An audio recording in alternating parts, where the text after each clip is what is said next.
अलील का मतलब क्या है? अलील का मतलब आयशा बताता हूँ, रुग्ण, हिंदी में है रुग्ण, रुग्ण यानी रोगी यानी बीमार। मुअन्नस का मतलब है स्त्रीलिंग, मुजक्कर पुल्लिंग, मुअन्नस स्त्रीलिंग। ज़र का मतलब क्या है? ज़र का मतलब है दौलत, सोना, धन, पैसा, मनी, मनी, ठीक है।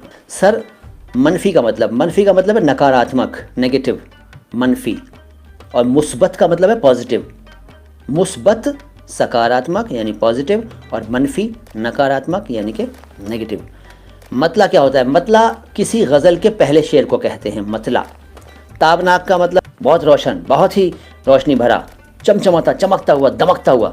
चंगेज़ खान मुस्लिम नहीं था। अगर आप समझते हैं कि चंगेज़ खान मुस्लिम था, तो भाई चंगेज़ खान मुस्लिम नहीं था। इनफैक्ट उसने तो मुस्लिमों का कत्लेआम किया था निशापुर वगैरह में, इराक़ ईरान वगैरह के जो इलाका है ना, उधर बहुत कत्लेआम किया था, और मरने वाले मुस्लिम ही थे वो। लेकिन चंगेज़ खान मुस्लिम नहीं था।